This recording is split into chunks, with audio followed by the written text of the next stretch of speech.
మట్టితో శివలింగం చేయాలని అనిపించింది. అందుకని శేఖర్‌తో ఊరు నుంచి మంచి మట్టినైతే తెప్పించుకున్నాను.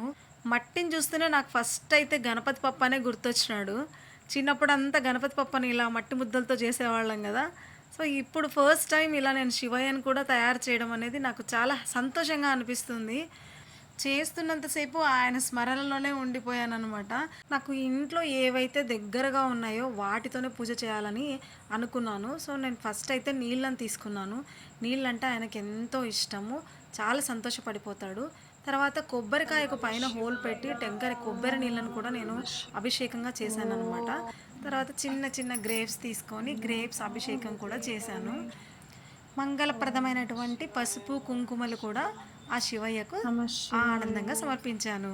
ఓం ఇక ఇంట్లో జాజి పూలు ఉన్నాయి. సో, జాజి పూలతో నేను ఆయనకు అర్చనలాగా చేసుకున్నాను.